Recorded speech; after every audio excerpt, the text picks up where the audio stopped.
지금 러시아가 발칵 뒤집혔습니다. 해외로 떠난 전쟁 유족들은 모든 연금을 박탈하겠다. 러시아 정부가 강경 조치를 발표했지만 먹히지 않았습니다. 러시아의 전쟁 피해자들은 한국으로 탈출하며 한시도 망설이지 않았죠. 한국에서 대체 어떤 대우를 받길래 러시아에서의 삶을 청산하려 하는 걸까요? 그 이야기 지금 바로 시작합니다. 좋아요와 구독 부탁드립니다. 안녕하세요. 저는 엘레나 안드레이에바입니다. 상트페테르부르크의 작은 아파트에서 혼자 살고 있죠. 남편 알렉세이가 우크라이나 전선에서 사라진 지 392일째, 매일 아침 달력에 점을 찍는 것이 제 하루의 시작이었습니다. 침대 위에는 접히지 않은 담요와 식지 않은 홍차가 어제 그대로 놓여 있었어요. 창문 틈으로 들어온 바람이 커튼을 흔들었지만 저는 그 움직임조차 쳐다보지 않았죠. 벽에 걸린 시계의 초침 소리가 방 안을 가득 채웠습니다. 똑딱, 똑딱. 그 소리를 들으며 저는 아무 말 없이 앉아 있었어요. 시간은 흐르는데 제 삶은 그 자리에 멈춰 있는 것 같았죠. 알렉세이가 떠나던 날 입던 회색 코트는 여전히 문 옆에 걸려 있었습니다. 주머니 속엔 그가 마지막으로 만진 손수건이 그대로 들어 있었어요. 저는 그 코트를 만질 수도 치울 수도 없었습니다. 새벽이 되면 잠을 이루지 못한 채 휴대폰을 켰죠. 무심히 SNS를 스크롤하다가 익숙한 이름을 발견했습니다. 나디아 볼코바. 고등학교 동창이었던 나디아였어요. 프로필 사진 속 나디아는 한글 간판 앞에서 환하게 웃고 있었습니다. 머리 위엔 해시태그 솔 해시태그 NEWLIFE라는 해시태그가 붙어 있었죠. 저는 손가락을 멈춘 채 그 화면을 확대했어요. 사진 속 나디아는 밝은 카페에서 한국 남성과 나란히 앉아 있었습니다. 테이블 위엔 차와 작은 케이크가 놓여 있었고 두 사람의 표정은 평화로워 보였죠. 이어지는 영상엔 벚꽃길을 걷는 모습이 담겨 있었어요. 오늘도 평화로운 하루라는 짧은 문장이 저를 멈추게 했습니다. 평화로운 하루. 저에겐 너무나 먼 단어였죠. 소리를 끄고 영상을 반복 재생했습니다. 화면 속 공기의 밝음이 이질적으로 느껴졌어요. 댓글을 읽어 내려갔죠. 행복해 보여요. 한국이 잘 맞으시네요. 사람들의 말 하나하나가 제 가슴을 찔렀습니다. 한참을 망설이다가 메시지 창을 열었어요. 나디아, 그곳이 정말 그렇게 좋아? 라고 짧게 적었다가 다시 지우고 결국 보냈습니다. 잠시 뒤 회색 말풍선이 파랗게 바뀌었죠. 엘레나, 내가 아직 그곳에 있는 줄 알았어. 한국으로 와. 여긴 숨 쉴 수 있어. 답을 쓰지 못하고 휴대폰을 내려놓았습니다. 하지만 새벽이 다가올수록 그 말이 자꾸 떠올랐어요. 숨 쉴 수 있다. 너무 단순한 문장이었지만 저에겐 낯설 만큼 따뜻했죠. 창문 밖으로 첫눈 아닌 비가 내리기 시작했습니다. 빗소리를 들으며 처음으로 시계를 바라봤어요. 긴 정지 끝에 세상의 초침이 다시 움직이는 것만 같았습니다. 392일 동안 아무도 저에게 숨 쉬라고 말하지 않았습니다. 그저 견디라고 기다리라고만 했죠. 나디아의 메시지는 제 안에 잠들어 있던 무언가를 깨웠어요. 남편 알렉세이가 전선에서 사라진 지 392일째 아침이었습니다. 저는 여전히 부엌 창가에 앉아 식지 않은 차를 바라보고 있었어요. 테이블 위에는 어제 도착한 정부 공문서가 펼쳐져 있었죠. 전사 추정 통지서와 유가족 연금 지급 안내문. 검은 테두리가 둘러진 서류들이 제 삶을 규정하고 있었습니다. 휴대폰 화면에는 나디아의 서울 생활 영상이 반복 재생되고 있었어요. 벚꽃, 환한 조명, 웃음소리. 정부 서류의 차가운 활자와 화면 속 따뜻한 일상이 극명하게 대비되었죠. 제 방엔 서류 넘기는 소리만 들렸습니다. 며칠 동안 나디아의 메시지가 쌓여갔어요. 오늘은 장 보러 갔어. 여긴 밤에도 불이 꺼지지 않아. 저는 답을 쓰려다 지웠습니다. 전사자의 아내라는 공식 신분과 나디아의 자유로운 모습 사이에서 갈등했죠. 그날 아침 낡은 전화기가 울렸습니다.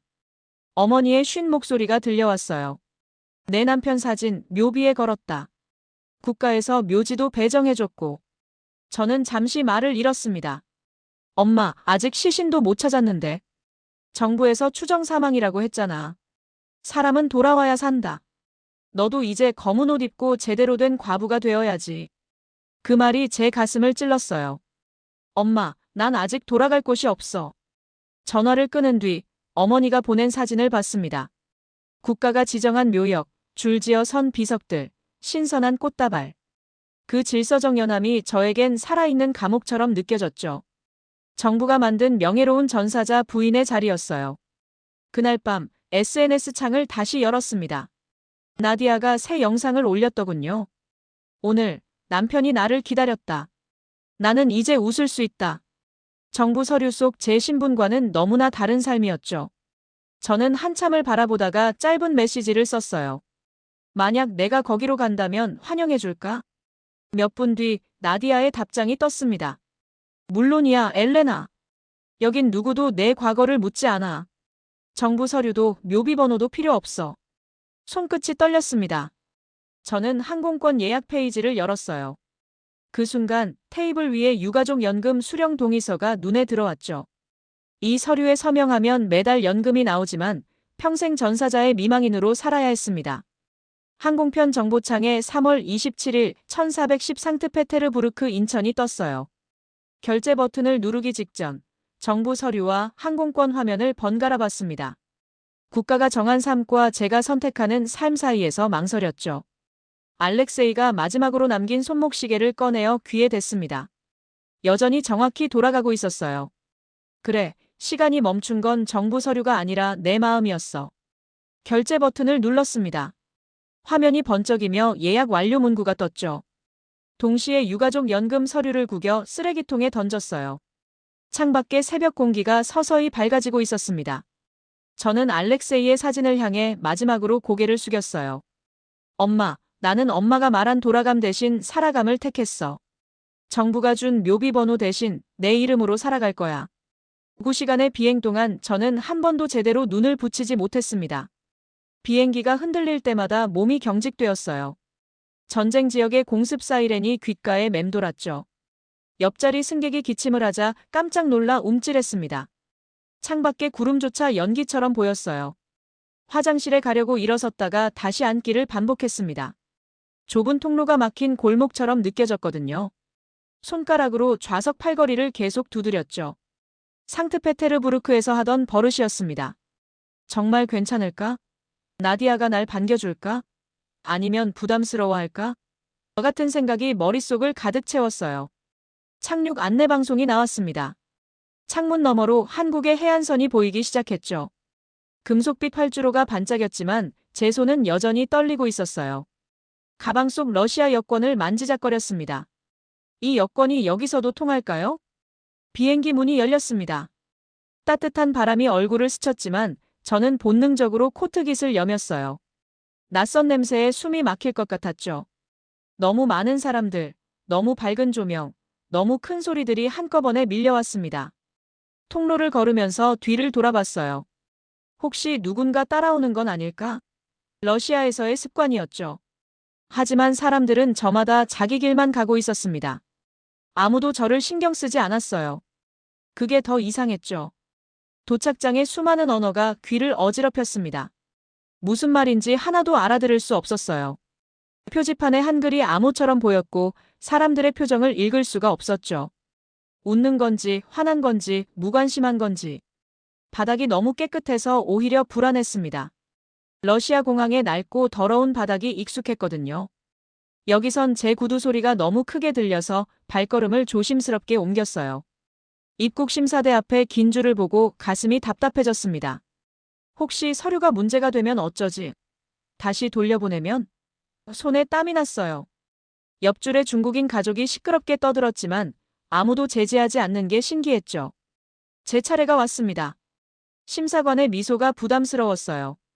러시아에선 공무원이 미소 짓는 일이 없었거든요. 뭔가 함정이 있는 건 아닐까요? 웰컴 투 코리어. 그 말을 듣고도 안심이 되지 않았습니다. 여권을 돌려받고도 혹시 불러세우지 않을까 계속 뒤돌아봤어요. 도장 소리가 총성처럼 크게 들렸죠. 수화물 찾는 곳에서 가방이 나오기를 기다리는 동안 주변 사람들을 계속 살폈습니다. 모두가 휴대폰을 보거나 대화를 나누고 있었어요. 이렇게 무방비한 게 정상인가요? 러시아에선 공항에서도 경계를 늦추지 않았는데. 휴대폰을 켜자 나디아의 메시지가 떴습니다. 출고비로 나와. 갑자기 무서워졌어요. 정말 나디아가 맞을까? 혹시 다른 사람이면? 출구로 가는 발걸음이 무거웠죠. 유리문 너머가 보이지 않아 더 불안했습니다. 자동문이 열렸습니다. 수많은 사람들이 누군가를 기다리고 있었어요. 그 중에서 벚꽃 무늬 스카프를 두른 나디아를 발견했죠. 정말 나디아였습니다. 하지만 너무 밝아 보여서 같은 사람인지 의심스러웠어요. 나디아가 저를 끌어안았을 때도 몸이 굳어 있었습니다. 낯선 향수 냄새, 낯선 온기, 낯선 억양의 러시아어. 모든 게 달랐어요. 이게 정말 제가 아는 나디아가 맞나요? 엘레나, 괜찮아. 나디아가 제 얼굴을 살폈어요. 한국 남성이 다가왔습니다. 안녕하세요, 한민호입니다. 서툰 러시아어였지만 저는 본능적으로 한 발 뒤로 물러났어요. 낯선 남자가 무서웠죠. 하지만 민우 씨는 자연스럽게 제 가방을 들어주었습니다. 러시아 남자들과는 다른 부드러움이 있었어요. 공항 밖으로 나가는 길, 너무 많은 빛이 눈을 찔렀습니다. 네온사인, 광고판, 가로등. 러시아의 어두운 거리에 익숙한 제게는 현기증이 날 정도였어요. 시끄럽지?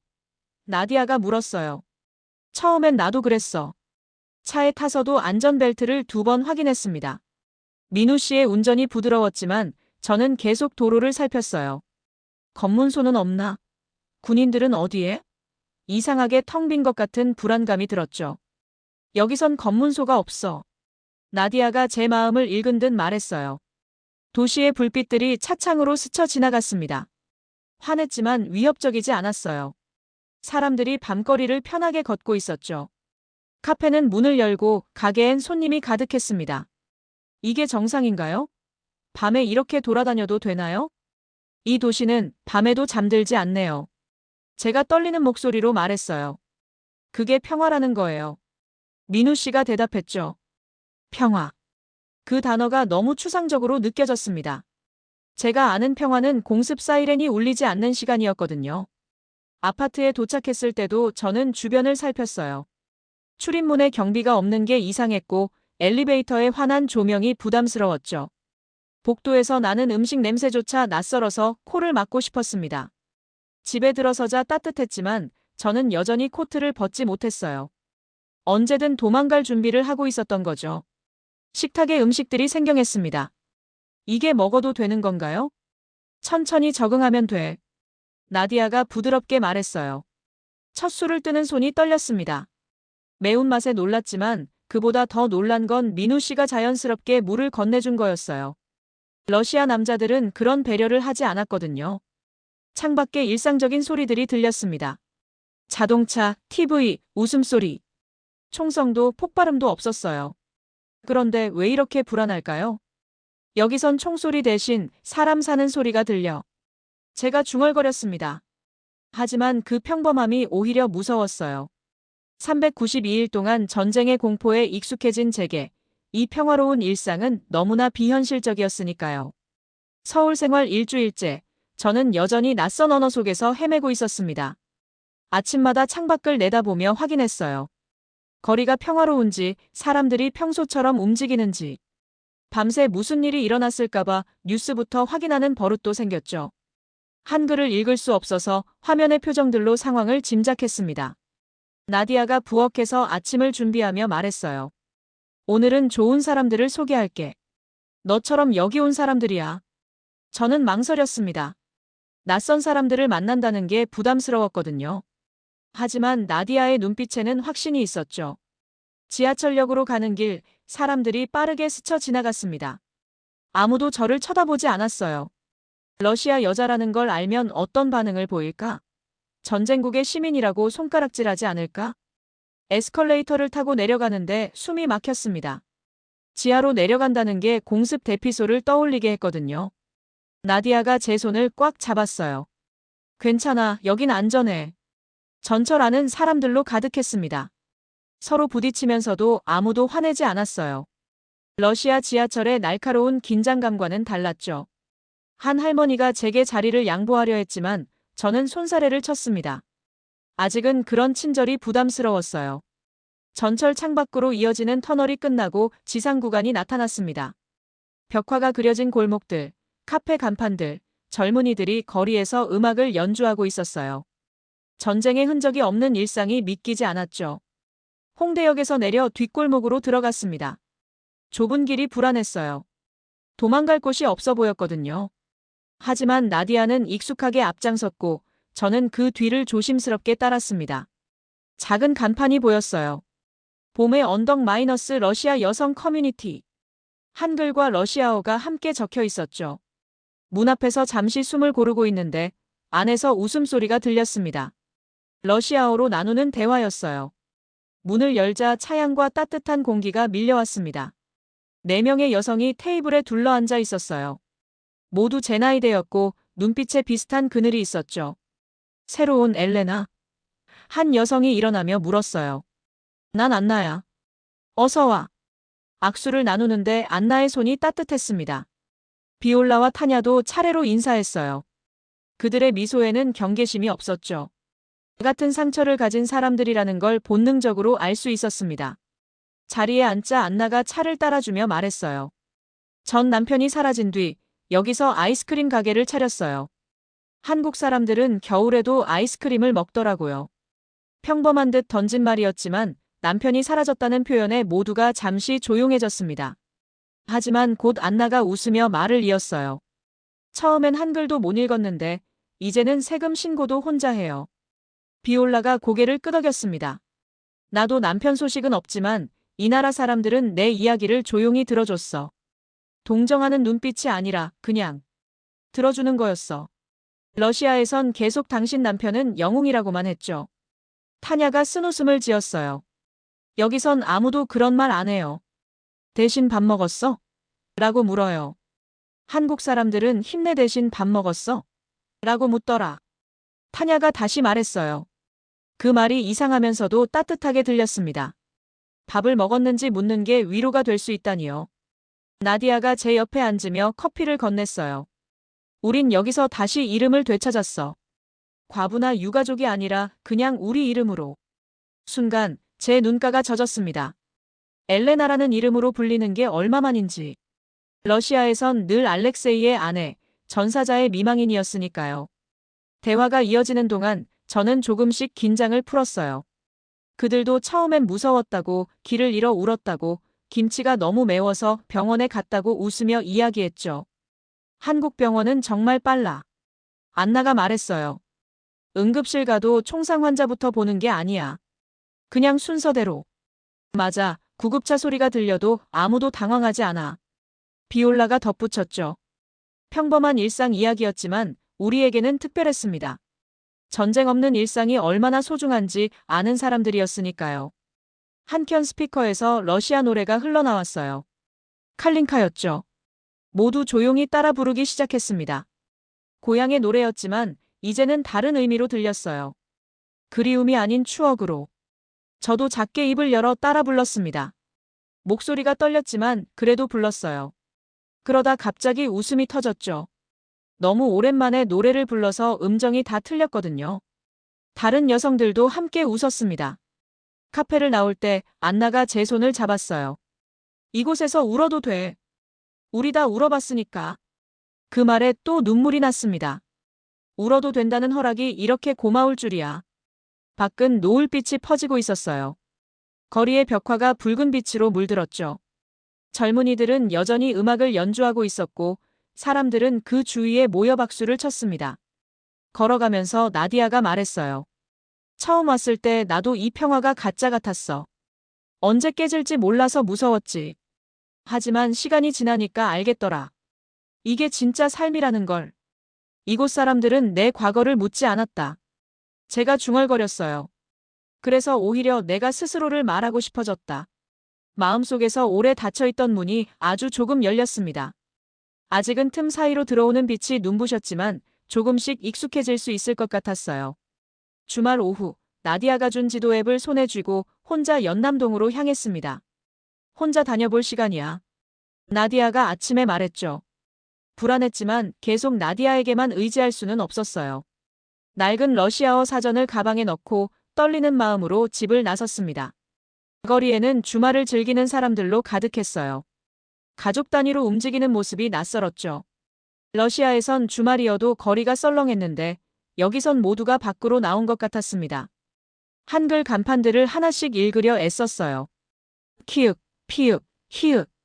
입모양을 따라하며 발음해봤지만 무슨 뜻인지는 여전히 모르겠더군요.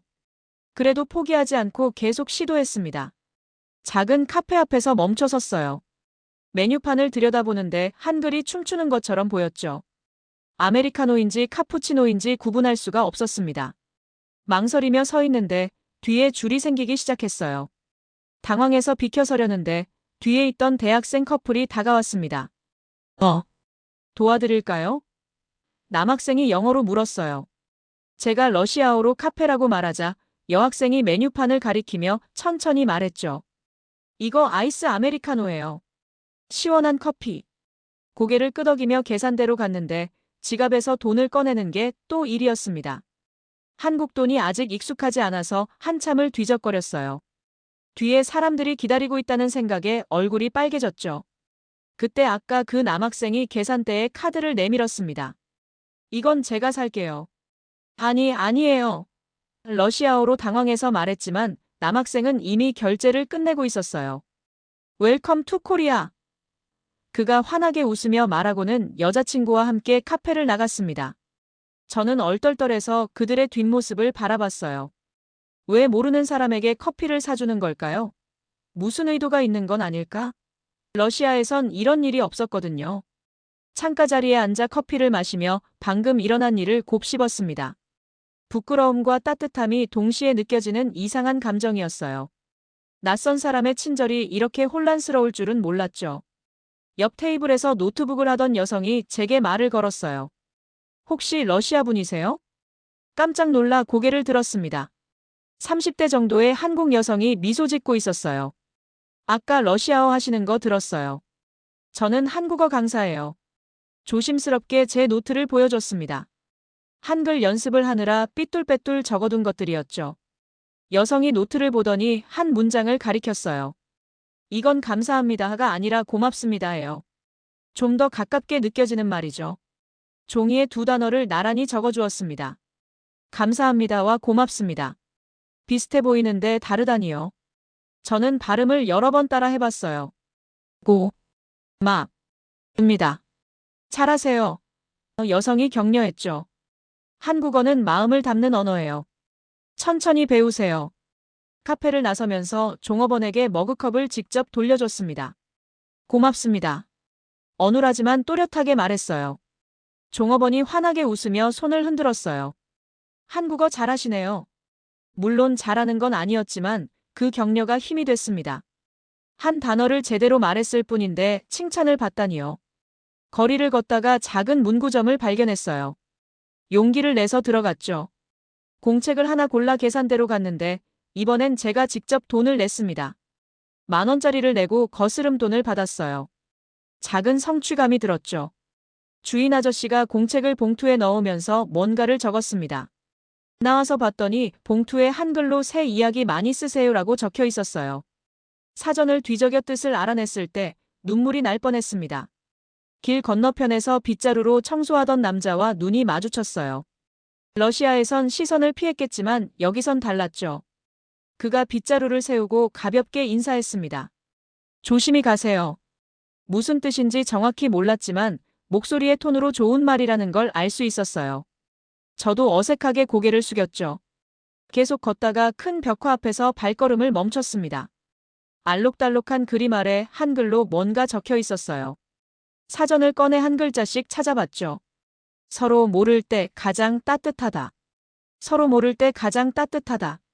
문장의 의미를 완전히 이해하는데 한참이 걸렸습니다. 하지만 이해하고 나니 가슴이 먹먹해졌어요. 오늘 하루 제가 경험한 모든 것이 이 문장 안에 담겨 있었죠. 휴대폰을 꺼내 벽화를 찍었습니다. 그리고 처음으로 SNS에 글을 올렸어요. 러시아 친구들이 볼까봐 걱정됐지만 용기를 냈죠. 오늘 아무도 나를 모르는 도시가 나에게 인사를 건넸다. 해가 지기 시작했습니다. 지하철역으로 돌아가는 길, 저녁 준비를 하는 식당들에서 맛있는 냄새가 났어요. 사람들은 퇴근길을 서두르고 있었고 상점들은 하나둘 불을 밝혔죠. 지하철을 기다리며 유리창에 비친 제 모습을 봤습니다. 아침에 나올 때보다 표정이 밝아진 것 같았어요. 아직 많이 긴장되어 있었지만 그래도 조금은 달랐죠. 이 도시에선 친절이 설명되지 않는다. 제가 조용히 중얼거렸어요. 그냥 흘러와 나를 덮는다. 집에 돌아오니 나디아가 저녁을 준비하고 있었습니다. 어땠어? 사람들이. 이상해. 좋은 의미로. 제가 대답했죠. 나디아가 웃었어요. 그게 여기 사람들이야. 별 이유 없이 친절하지. 저는 가방에서 새 공책을 꺼냈습니다. 봉투에 적힌 새 이야기 많이 쓰세요를 다시 한번 읽었어요. 정말로 새 이야기를 쓸 수 있을 것 같았습니다. 두려움이 아닌 희망으로 가득한 이야기를요. 봄비가 그친 저녁, 나디아가 조심스럽게 말을 꺼냈습니다. 오늘은 좋은 사람을 만나보자. 민우 씨 친구인데 의사야. 저는 찻잔을 내려놓고 나디아를 바라봤어요. 그녀의 눈빛에서 뭔가 다른 의도를 읽을 수 있었죠. 거절하고 싶었지만 나디아의 진심 어린 걱정이 느껴졌습니다. 한국에 온 지 3주, 저는 여전히 혼자였으니까요. 낙산공원으로 가는 언덕길을 오르며 숨이 가빠졌습니다. 상트페테르부르크의 평평한 거리와 달리 서울의 언덕은 가파랐죠. 돌담 사이로 노을빛이 스며들었고 아래쪽에선 도시의 불빛이 하나둘 켜지기 시작했어요. 공원 입구에 단정한 차림의 남자가 서 있었습니다. 윤도현, 45세. 의사다운 차분함이 첫인상에서 느껴졌어요. 악수를 나눴는데 그의 손은 따뜻하고 건조했죠. 수술을 많이 한 의사의 손이었습니다. 인사는 짧았습니다. 그러나 저는 그의 눈빛이 자신처럼 오래 비를 맞은 사람의 것이란 걸 느꼈어요. 전쟁을 본 사람 특유의 조심스러운 시선이었죠. 셋이서 공원 산책로를 걸었지만 곧 나디아 부부는 약속이 있다며 자리를 비웠습니다. 뻔한 핑계였지만 이미 여기까지 온 이상 돌아갈 수도 없었어요. 남은 두 사람은 성벽 옆 벤치에 앉았습니다. 도현 씨가 먼저 손수건으로 벤치를 닦아주는 모습이 인상적이었죠. 작은 배려였지만 오랜만에 받는 세심함이었어요. 한참을 말없이 앉아 있었습니다. 아래로 펼쳐진 서울의 야경이 눈부셨죠. 불빛들이 강물처럼 흘러 도시 전체를 감싸고 있었어요. 러시아의 어두운 밤과는 완전히 달랐습니다. 도현 씨가 조용히 입을 열었을 때 그는 군의관이었다고 했습니다. 아프가니스탄에서 5년을 보냈다고요. 많은 설명이 필요 없었어요. 전쟁터를 겪은 사람들끼리는 긴 말이 필요 없었으니까요. 저는 남편이 사라진 지 392일이 됐다고만 짧게 말했습니다. 도현 씨는 고개를 끄덕였어요. 숫자로 버티는 삶을 그도 알고 있었던 거죠. 하루하루가 작은 승리라는 것도요. 말은 짧고 침묵은 길었지만 어색하지 않았습니다. 오히려 편안했어요. 상처를 굳이 드러내지 않아도 서로를 이해할 수 있었으니까요. 어둑한 하늘 아래 도시 불빛이 더욱 선명해졌습니다. 남산타워가 반짝이고 한강 다리들이 빛의 띠를 만들었죠. 저는 이 도시가 밤이 되면 오히려 밝아진다는 사실에 놀라워했어요. 도현 씨는 빛이 많을수록 어둠을 잊기 쉽다고 했습니다. 그 말에는 여러 의미가 담겨 있었죠. 단순히 도시의 불빛만을 말하는 게 아니었어요. 우리가 품고 있는 내면의 어둠, 그리고 그것을 덮으려는 노력에 대한 이야기였습니다. 봄바람이 불어왔어요. 아직 쌀쌀했지만 겨울과는 다른 부드러움이 있었죠. 도현 씨가 자연스럽게 재킷을 벗어 제 어깨에 걸쳐주었습니다. 거절하려다 그냥 두었어요. 오랜만에 느껴보는 따뜻함이었으니까요. 근처 전통찻집으로 자리를 옮겼습니다. 작고 조용한 곳이었어요. 한옥을 개조한 듯한 내부는 은은한 조명 아래 고즈넉했죠. 러시아의 시끄러운 카페들과는 완전히 다른 분위기였습니다. 오미자차를 주문했어요. 붉은색 차는 새콤하면서도 달콤했죠. 처음 맛보는 이국적인 맛이었지만 이상하게 마음이 편안해졌습니다. 따뜻한 찻잔을 감싸쥐고 있으니 손끝까지 온기가 퍼졌어요. 도현 씨도 자신의 이야기를 조금씩 풀어놓았습니다. 전쟁터에서 돌아온 후의 방황, 일상으로의 복귀가 얼마나 어려웠는지. 하지만 구구절절 설명하지는 않았어요. 그저 조각조각 필요한 만큼만 이야기했죠. 저도 마찬가지였습니다. 러시아에서의 답답함, 정부 서류들, 어머니의 압박, 그리고 도망치듯 떠나온 이야기를 간간히 흘렸어요. 하지만 대부분의 시간은 침묵 속에서 보냈습니다. 그 침묵이 불편하지 않았어요. 오히려 많은 것을 나누고 있다는 느낌이 들었죠. 때로는 말보다 침묵이 더 많은 것을 전달하니까요. 헤어지기 전 도현 씨는 명함 한 장을 건넸습니다. 급하지 않게 필요할 때 연락 주세요라는 짧은 말과 함께였죠. 강요하지 않는 배려가 느껴졌어요. 돌아오는 버스 안에서 창문에 비친 제 얼굴을 봤습니다. 오랜만에 긴장이 풀린 표정이었어요. 누군가와 같은 속도로 걸은 것이, 같은 리듬으로 침묵을 나눈 것이 정말 오랜만이었죠. 말이 아닌 온도만으로 서로를 이해할 수 있는 사람이 세상에 또 있을까? 저는 그렇게 중얼거리며 명함을 가방 깊숙이 넣었습니다. 아직은 연락할 준비가 안 됐지만 그 가능성을 품고 있는 것만으로도 위안이 됐어요. 전쟁의 상처를 아는 누군가가 이 낯선 도시에 있다는 사실이 작은 안전망처럼 느껴졌으니까요. 다음 날 아침 세종학당으로 향했습니다. 건물 입구에서 한참을 망설였어요. 유리문 너머로 보이는 교실 풍경이 낯설었죠. 다양한 나라에서 온 사람들이 책상에 앉아 있었고 칠판엔 동그라미와 막대기 같은 한글이 가득했습니다. 초급반 교실에 들어서자 선생님이 환하게 웃으며 맞아주었어요. 칠판에는 한글은 소리의 그림입니다 라는 문장이 적혀 있었죠. 무슨 의미인지 알 수 없었지만 그 말이 왠지 시적으로 들렸습니다. 빈자리를 찾아 앉았어요. 옆자리엔 몽골에서 온 듯한 여성이, 앞자리엔 베트남 청년이 앉아 있었죠. 모두가 저처럼 긴장한 표정이었습니다. 이방인들의 교실이었어요. 선생님이 하얀 종이를 나눠주며 이름을 적으라고 했습니다. 저는 떨리는 손으로 이응에리을 애니으나 이응아니은디 그들이을 에이응이 이응에비으바라고 적었어요. 글자들이 삐뚤빼뚤했지만 제 이름이 한글로 쓰여진 것을 보니 묘한 기분이 들었죠. 수업이 시작되었습니다. 선생님이 아 소리를 내며 입모양을 크게 보여주었어요. 학생들이 따라했죠. 아마이너스 교실의 각양각색의 억양으로 아 소리가 울렸습니다. 러시아식 아, 중국식 아, 베트남식 아가 뒤섞였어요. 자음과 모음을 조합하는 법을 배웠습니다. 기역과 아가 만나 가가 되는 순간 작은 경이로움을 느꼈어요. 러시아의 키릴 문자와는 완전히 다른 원리였죠. 소리를 그림으로 만든다는 게 이런 의미였구나 싶었습니다. 점심시간이 되자 학생들이 각자 가져온 도시락을 꺼냈어요. 저는 나디아가 싸준 김밥을 꺼냈죠. 옆자리 몽골 여성이 자신의 만두를 하나 건네주었고 앞자리 베트남 청년은 춘권을 나눠주었습니다. 서툰 영어와 손짓으로 대화를 나눴어요. 몽골 여성은 남편이 한국 회사에서 일한다고 했고 베트남 청년은 요리사가 되고 싶다고 했죠.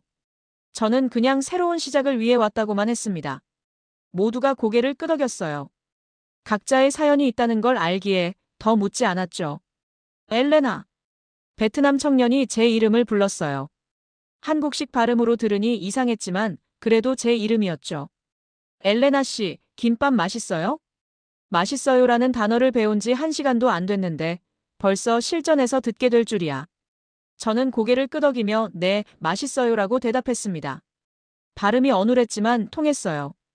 작은 성취감이 들었죠. 오후엔 문화 수업이 있었습니다.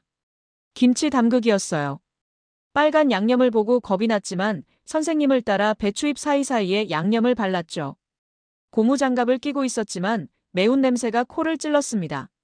완성된 김치를 통에 담으며 선생님이 설명했어요.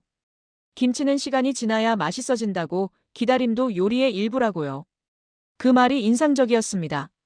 러시아에선 모든 것을 즉시 먹었는데 여기선 기다림에도 가치를 두는구나 싶었죠. 장갑을 벗고 손을 봤더니 빨간색이 배어 있었어요. 비누로 씻어도 잘 지워지지 않았죠. 그런데 이상하게 기분이 좋았습니다. 마치 이 나라의 색깔이 제게도 조금 물든 것 같았거든요. 이건 한국의 심장색이네요. 제가 혼잣말처럼 중얼거렸어요. 옆에 있던 강사가 들었는지 웃으며 대답했습니다. 손의 색은 다르지만 마음의 온도는 같아요. 수업이 끝나고 밖으로 나왔습니다.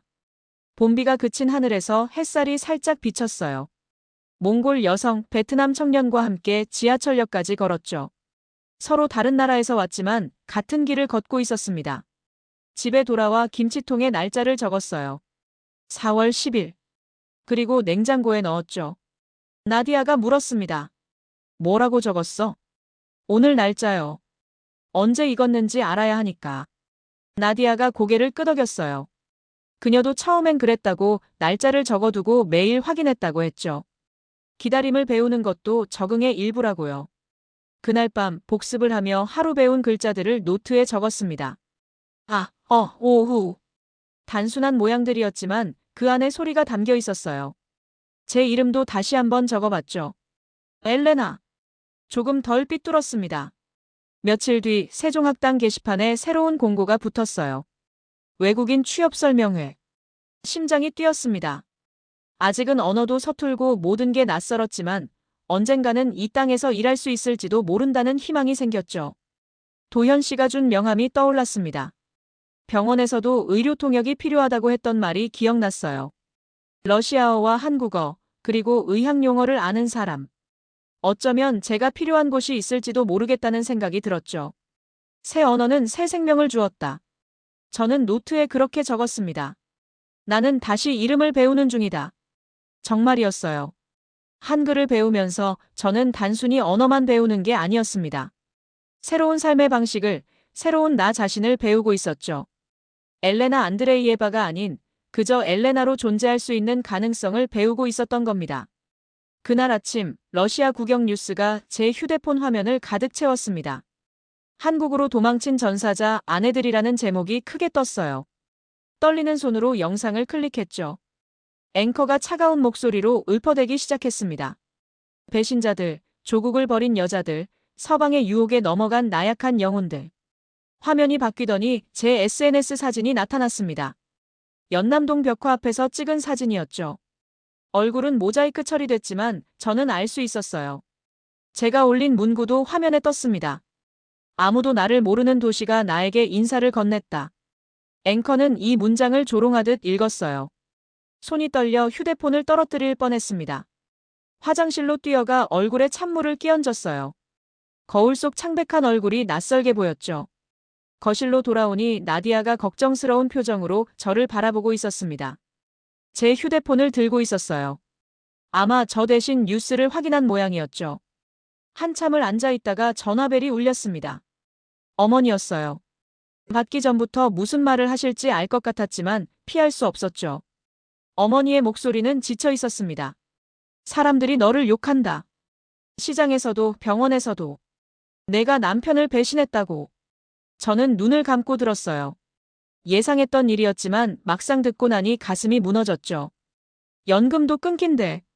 정부에서 내가 외국으로 도망갔다고 자격을 박탈했어. 연금. 그 돈을 포기하고 떠났지만 공식적으로 박탈당했다는 건 다른 의미였어요. 러시아에서 저는 이제 존재하지 않는 사람이 된 거죠. 어머니가 한숨을 쉬었습니다. 내가 거기서 무슨 짓을 하든 살아있으면 됐다. 그 말에 눈물이 났어요. 비난이 아닌 걱정이 들렸거든요. 어머니도 저를 이해하려 애쓰고 있었던 거죠. 엄마, 이제는 내 이름으로 벌고 내 손으로 살 거야. 저는 조용히 말했습니다. 떨리지 않으려 애썼지만 목소리가 갈라졌어요. 전화를 끊고 창밖을 봤습니다. 봄비가 내리기 시작했어요. 빗방울에 젖은 벚꽃잎이 천천히 떨어지고 있었죠. 러시아의 겨울과는 다른 부드러운 이별이었습니다. SNS를 열었더니 메시지가 가득했어요. 러시아 친구들의 비난이 대부분이었죠. 배신자, 겁쟁이, 서구의 노예. 하지만 그 사이에 다른 메시지들도 있었습니다. 한국인들이었어요. 서툰 러시아어로, 때로는 번역기를 돌린 듯한 영어로 응원을 보냈죠. 당신의 용기에 응원합니다. 새로운 시작을 축하해요. 힘내세요. 한국이 당신을 환영합니다. 낯선 사람들의 따뜻한 말들이 상처를 조금씩 아물게 했습니다. 이들은 제 과거를 모르면서도 절 지지했어요.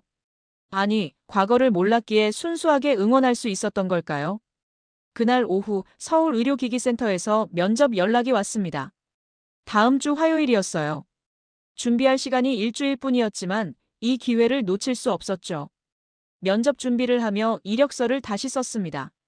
상트페테르부르크 의대 간호학과 졸업, 시립병원 5년 근무, 의료 통역 경험. 남편 이야기는 뺐어요. 여기선 그게 중요하지 않으니까요. 면접 당일 정장을 입고 거울을 봤습니다. 오랜만에 전문직 여성의 모습이었어요. 나디아가 화장을 도와주며 격려했죠. 한국식 메이크업은 러시아보다 자연스러웠습니다. 면접실에 들어서니 3명의 면접관이 앉아 있었어요. 중년의 남성 2명과 여성 1명이었죠. 따뜻한 미소로 맞아주었지만 저는 여전히 긴장됐습니다. 첫 질문이 나왔어요. 왜 한국인가요? 준비한 대답이 있었지만 순간 다른 말이 나왔습니다. 이곳에서는 내 과거가 경력의 일부일 뿐 낙인이 아니니까요. 또박또박 한국어로 말했어요. 발음은 서툴렀지만 진심이 담겨 있었죠. 면접관들이 고개를 끄덕였습니다. 의료 용어 테스트, 러시아어 마이너스 한국어 통역 시뮬레이션을 거쳤어요. 의외로 자연스럽게 해냈습니다. 병원에서 일했던 경험이 몸에 배어 있었던 거죠. 면접이 끝나고 건물을 나왔을 때 봄 햇살이 눈부셨어요. 결과가 어떻든 저는 이미 작은 승리를 거둔 기분이었습니다. 제 능력으로, 제 이름으로 면접을 본 거니까요. 일주일 뒤 합격 통보 메일이 왔습니다. 의료통역 코디네이터로 3개월 수습 근무 후 정규직 전환 검토라고 적혀 있었어요. 급여는 많지 않았지만 충분했습니다. 무엇보다 엘레나 씨라고 불릴 수 있는 직장이 생긴 거죠. 그날 밤 도현 씨에게 처음으로 문자를 보냈어요. 면접에 합격했어요. 새로운 시작이에요. 답장이 금방 왔습니다. 축하해요. 낙산공원 벤치에서 기다릴게요. 여전히 봄비가 내리고 있었지만 우산을 들고 밖으로 나갔어요. 낙산공원으로 가는 길, 빗물에 씻긴 거리가 깨끗해 보였죠. 도현 씨는 벤치에 앉아 있었습니다. 우산 2개를 준비하고 있었어요. 하나를 제게 건네며 말했죠. 비 오는 날도 아름다울 수 있어요. 나란히 앉아 도시를 내려다봤습니다. 비에 젖은 서울은 더욱 반짝였어요. 불빛들이 빗방울에 반사되어 보석처럼 빛났죠. 도현 씨가 주머니에서 작은 상자를 꺼냈습니다. 열어보니 심플한 은반지가 들어있었어요. 이건 약속이에요. 서두르지 말자는 약속. 저는 반지를 받으며 눈을 감았습니다. 마음속의 겨울이 완전히 녹는 순간이었어요. 392일 동안 얼어붙어 있던 제 안의 무언가가 봄비에 씻겨 내려가는 것 같았죠. 고마워요. 한국어로 말했습니다. 이제 그 단어의 온도를 알게 됐으니까요. 한 달 뒤 작은 예식장에서 결혼식을 올렸습니다. 나디아 부부와 러시아 여성 모임 친구들, 세종학당 동기들이 와주었어요. 화려하지 않았지만 진심이 담긴 축복들이었죠. 서명란에 이름을 적을 차례가 왔습니다. 펜을 들고 잠시 망설였어요. 그리고 천천히 적었습니다. 엘레나 윤. 처음으로 제 이름을 선택했다는 사실이 벅차올랐어요. 누군가의 아내로서가 아닌 한 사람의 여성으로서 선택한 새 이름이었죠. 결혼식이 끝난 뒤 도현 씨의 어머니가 조용히 다가왔습니다. 작고 마른 체구의 할머니였지만 따뜻한 눈빛을 가지고 있었어요. 이젠 울지 말아요. 봄은 꼭 다시 오거든요. 그 말에 또 눈물이 났습니다. 하지만 이번엔 슬픔의 눈물이 아니었어요. 시어머니가 제 손을 잡고 토닥여 주었죠. 말은 통하지 않았지만 마음은 통했습니다. 예식장을 나오며 하늘을 봤어요. 비가 그치고 구름 사이로 햇빛이 비치기 시작했죠. 창백했던 시간들이 모두 빛으로 녹아내리고 있었습니다. 나는 이제 전쟁의 과부가 아니라 봄의 이름으로 살아간다. 제가 조용히 중얼거렸습니다. 도현 씨가 제 손을 잡았어요. 따뜻하고 단단한 손이었죠.